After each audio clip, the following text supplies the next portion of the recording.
Voilà, retour sur ce plateau après cette petite pause. Nous avons deux autres invités avec nous. Gami, bonjour. Bonjour Maggie. Bienvenue. Merci. Alors, vous êtes Gami Ngardignan, vous participez plus, ou bien vous êtes plus perfectionné dans la voix off. Vous avez décidé d'être avec nous ce matin. C'est un peu le même monde, hein? Oui, c'est le même monde, mais sauf nous. qu'ils sont beaucoup plus dans le gommo, en fait. C'est les gombistes, et pas l'éternel. Et ils vendent beaucoup aussi les rêves. Hein. Tout Nous, à on fait. est dans le réel, mais là-bas, ça vend quand même un peu le rêve. Gami, on va revenir tout à l'heure à vous. Nous allons poursuivre en agriculture avec Dr Aimé Badiam. Bonjour, vous êtes assistant du président de l'association des écrivains et auteur du Tchad. Vous avez bien voulu être avec nous ce matin. Bonjour et bienvenue. Bonjour. C'est un plaisir de vous avoir avec nous ce matin. Nous allons marquer une petite pause et après on se revoit juste après cela.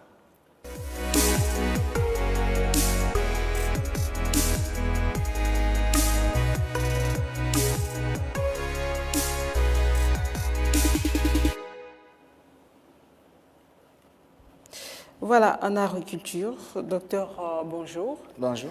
Alors, vous avez voulu partager votre expérience avec nous ce matin, c'est de nous parler un peu de votre association. Et d'abord, quand est-ce qu'elle est née cette association et où est-ce que vous en êtes aujourd'hui avec vos activités? D'accord. D'abord, merci pour cette invitation. C'est un deuxième passage. C'est un honneur pour moi d'être venu encore sur ce plateau. Alors, pour répondre à votre question, en ce qui concerne la naissance de l'Association des écrivains auteurs du Tchad, nous avons eu l'autorisation en 2017. Voilà, c'était signé par le ministre Bachar. Voilà ça. Alors, l'association a pour objectif d'abord, son but, elle est née suite à une recrudescence d'écrivains sur le plan national, ici au Tchad. Et il n'y avait pas de structure comme ça pour les défendre et même pour promouvoir leur écrit. C'est comme ça, quelques aînés, notamment Sosten Bernaudji et le président, notre conseiller, M. Ndjekoninga Kautar Lazare, qui est l'actuel directeur de la FM Liberté, avec M. Andakeizou. Ils ont fondé cette association. Il y a bien d'autres personnes, mais voilà. Alors, ils ont fondé cette association en 2017, où ils ont eu l'autorisation en 2017. C'est comme ça. D'accord. Alors, pour cette association, on va dire, c'est plus valoriser les écrits des auteurs qu'on a. De plus en plus, on en a. Hein. Est-ce que vous avez pu recenser tous ces auteurs, ici au niveau du Tchad? Bon, il y a plusieurs écrivains, nous sommes des milliers, mais le problème c'est que ceux qui sont membres de la ZEAD, ils sont une centaine, d'après nos bases de données. Ils sont une centaine. Le problème c'est qu'il y a des demandes d'adhésion en cours. Donc, à l'époque, en janvier dernier, ils étaient 150. On était 150. 150 membres de la ZEAD. Donc, et la ZEAD a pour mission de promouvoir, de donner une voix à ces écrivains-là. Parce que la littérature ne s'arrête pas qu'à la production. Parce que la production, elle a encore le stade intime, si on peut le dire ainsi. Parce que l'écrivain, il se caserne dans sa chambre, il écrit, il envoie dans une maison d'édition. Là encore, c'est confidentiel jusqu'à ce qu'un jour le livre apparaît au public. Et là, il faut entreprendre quelques démarches, notamment la diffusion, la promotion, tout ça, la promotion peut-être médiatique également. Donc, ASEAD veut aussi concourir, veut aussi contribuer à la promotion, à donner de la visibilité à ces écrivains qui sont membres de cette association. D'accord. Et comment on peut adhérer à cette association? Pour ceux qui sont intéressés, hein? Oui, pour ceux qui sont intéressés, d'après nos textes, pour être membre de la ZEAD, c'est vrai qu'il y a des sympathisants, mais pour être membre, en tant qu'écrivain, il faut avoir publié un texte. Ça peut être un texte dans tous les genres, parce que voilà, un essai, un roman, voilà, fiction, ou tout comme réflexion philosophique ou scientifique. Ou bien un recueil de poèmes, ou bien juste oui, c'est ça la fiction. Non, juste, quand je dis fiction, ça renferme les romans, pièces théâtrales, nouvelles et autres, et quelques réflexions, et une réflexion scientifique ou philosophique, voilà. Autre chose, il suffit juste de donner 2 cartes d'identité, photo, et l'autre une somme de 10 000 francs. Il y a une fiche à remplir là-bas au siège. Fiche d'adhésion? Oui, une fiche d'adhésion. D'accord. Mais quel est l'avantage, par exemple, de faire partie des membres de votre association? L'avantage, c'est que quand vous appartenez à une association, il y a déjà cette fraternité qui existe. Au-delà du côté social qui consiste à se rendre visite en cas de maladie ou en cas de difficulté quelconque, l'association est là pour vous protéger également, parce que les écrivains sont aussi exposés à certaines intimidations, voilà, venant de la politique. Donc tout ça, il faut se constituer en association pour défendre la corporation. Autre chose, ASEAD vous donne aussi ce plateau d'échanger avec votre public. C'est là où intervient notre partenariat avec l'IFT, on va en parler là. Donc c'est ça. Donc, ASEAD vous donne cet espace-là pour échanger avec votre public afin de diffuser votre livre dans le monde entier. Et nous sommes en partenariat également avec quelques amis ivoiriens. Et voilà. Et récemment, il y a au sein de notre association, on a eu à enregistrer 2 Togolais, parce que nous sommes une association des écrivains et auteurs du Tchad. Donc, ceux qui vivent au Tchad les écrivains auteurs qui vivent au Tchad peuvent également intégrer l'association. Il y a également cette initiative, la rencontre des écrivains. Parlez-nous un peu de cette initiative que vous pilotez.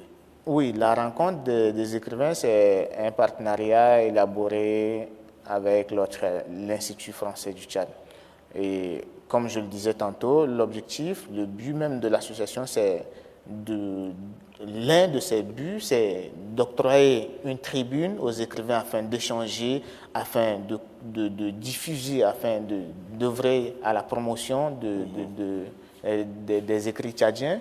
C'est comme ça que nous avons élaboré en 2022 un partenariat d'abord avec IFT. C'était sous le joug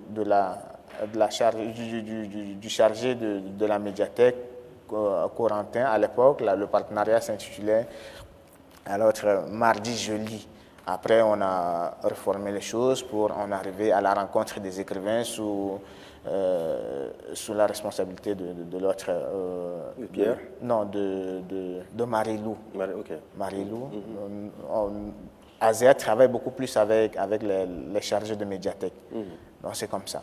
Et aujourd'hui, avec l'actuelle directrice, elle nous a reçus, on a parlé de ça également. L'objectif, c'est quoi? C'est d'amener le public de l'ASEAD, parce qu'ASEAD a ses membres viennent également à cette rencontre. Il y a le public également de l'écrivain. L'écrivain qui va présenter son livre à l'IFT viendra avec son public. Ça peut être sa famille, ça peut être ses amis, et il y a également le public de l'IFT qui est là, notamment ceux qui consultent sa bibliothèque, parce que l'événement se passe à la médiathèque. Donc, c'est de réunir tous ces 3 publics et d'échanger autour d'une seule chose, autour d'un livre. L'intérêt commun, c'est le livre. Et cet échange, il n'est pas seulement dans l'ordre présentatif pour dire l'écrivain il viendra, il va présenter juste son livre, mais il va partager aussi ses expériences, c'est-à-dire comment il fait pour produire, il partage ses expériences avec ceux qui veulent se lancer dans l'écriture. Donc comment il écrit, quelles sont ses difficultés, les différents styles, les différents styles et tout ça. Donc c'est beaucoup plus un moment de partage. Et ça prépare aussi une future génération des écrivains, parce qu'on voit à la médiathèque même des enfants qui viennent là, ils sont invités à prendre part à cet événement. Une bonne initiation. Oui, Ouais. c'est en sorte une initiation à l'écriture, parce qu'ils ont déjà commencé par s'initier à la lecture. Donc, après la lecture viendra naturellement l'écriture. Il y a cela quelques années, je me souviens bien, si je me souviens, les voix se sont levées pour pouvoir fustiger le comportement de certaines maisons d'édition. Oui. Il me semble qu'il y a le numéro d'identification, le numéro ISBN, c'est ce que vous appelez? Oui, ISBN. Voilà, ce numéro est attribué de manière illégale. Ouais. Il y a certaines maisons qui ne respectent pas également les normes de publication d'une œuvre. Où en êtes-vous avec ce combat qui vise à pouvoir assainir le milieu de la littérature? Bon, je pense qu'on va appeler le chat chat parce que c'est un débat qui a fait son chemin, a fait même, voilà. C'est-à-dire qu'à l'époque, il y avait l'autre monsieur Patrick Oye qui avait fondé une maison d'édition dénommée Plume d'Afrique au Tchad. Ouais. Et c'est pas qu'on était contre cette maison d'édition, mais sauf que cette maison d'édition ne faisait pas son travail dans les règles de l'art. Ça veut dire quoi? Qu'est-ce que vous reprochez à cette maison? Qu'est-ce qu'on reproche concrètement? C'est dire que dans la tradition livresque, on n'attribue pas les codes QR au livre. Mais lui, par contre, les éditions Plume d'Afrique attribuent les codes QR au livre. Code QR, et puis vous allez trouver sur un même livre 3 numéros ISBN différents, et avec des indicatifs d'autres domaines. Parce que l'indicatif du livre, c'est souvent le 987 ou encore 999. Non, pas l'autre. Non. Vous voyez, il ne respectait même pas les indicatifs ISBN du livre.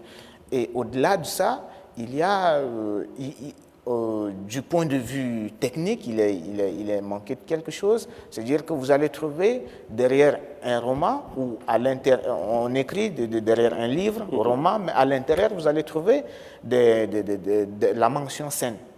Scène et l'autre dialogue et tout ça. Ça, c'est le propre du théâtre. Donc, il faut spécifier.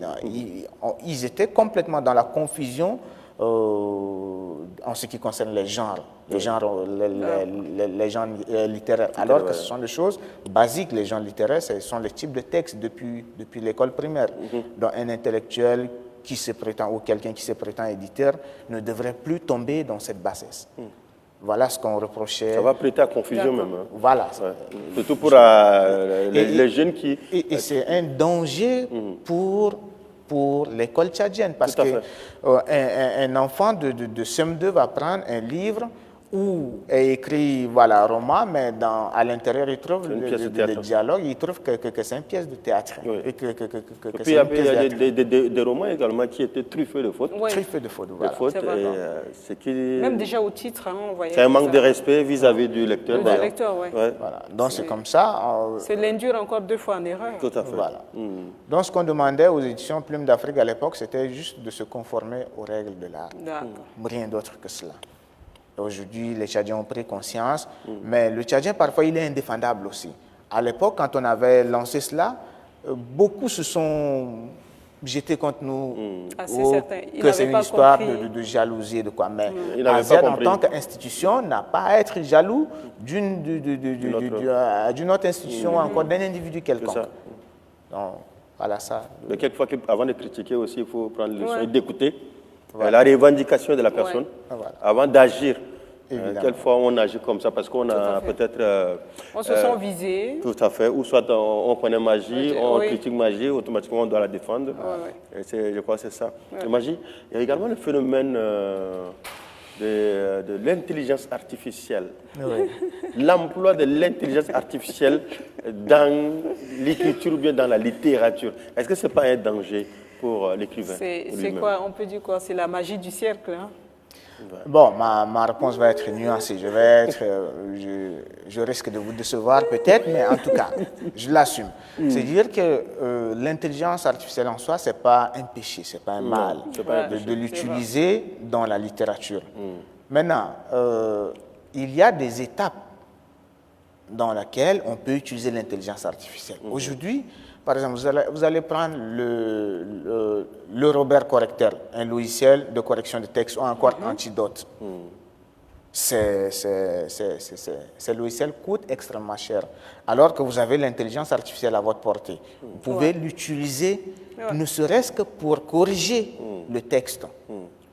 Par exemple. Maintenant, utiliser l'intelligence artificielle pour rédiger un texte, c'est ça. C'est ça le bable, c'est ça le danger, parce que manque d'imagination. L'intelligence artificielle produit des émotions artificielles également. Ça.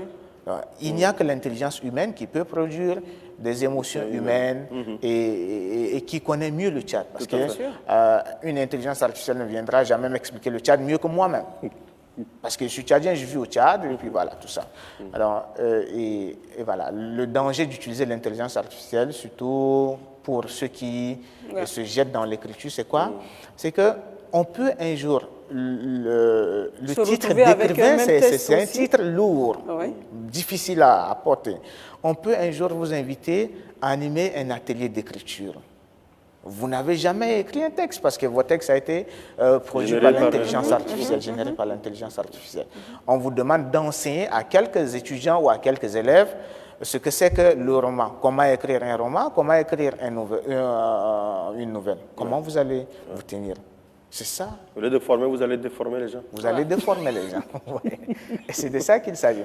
Mais sinon, ce n'est pas condamné d'utiliser l'intelligence artificielle. Il faut l'utiliser à une étape avancée de la production. Donc, il n'y a que l'utiliser avec un peu de tact. Avec beaucoup d'intelligence. Avec beaucoup d'intelligence humaine, d'ailleurs. C'est ça le problème. Est-ce qu'il n'y a pas un risque non plus de se retrouver, par exemple, avec une personne où vous avez à peu près les mêmes tests? Si c'est l'intelligence artificielle. Oui. On peut avoir les idées. Deux fois, tu penses que tu es maître de ton idée. C'est mon idée, mais une autre personne réfléchit de la même manière que toi. Tu te dis, la personne t'a copié alors que même pas. Voilà. Il y a également cet aspect, mais cet aspect ne peut advenir que lorsque vous introduisez les mêmes mots-clés. Oui, les mêmes mots-clés dans l'IA et l'IA vous sort les mêmes textes ou des textes semblables. Semblables, oui, semblables. C'est tout à fait un danger dans ce sens. D'accord. Et même si c'est produit, le texte est produit par l'émotion humaine, et que même s'il y a une coïncidence, au moins chacun de vous expliquera mieux ce qu'il a poussé à écrire le texte. Donc c'est un peu différent. Ça peut être totalement différent. Je ne sais pas, mais c'est difficile que deux intelligences humaines produisent un texte de même... Non, bon, l'inspiration, avoir la même inspiration, c'est ce que je voulais dire. Oui, pas produire la même chose. Voilà. Oui, c'est vrai, on peut avoir la même inspiration. Bon, là aussi, on met entre guillemets. Tout peut arriver en tout cas. Tout peut arriver. Voilà, tout peut arriver. Et là, on risque de tomber dans le plagiat. Le plagiat, c'est vraiment un péché intellectuel. Voilà, c'est ça. D'accord. Et de nos jours, les maisons de production qui... est-ce que ces maisons de production qu'on a au Tchad peuvent rivaliser avec d'autres maisons de l'étranger?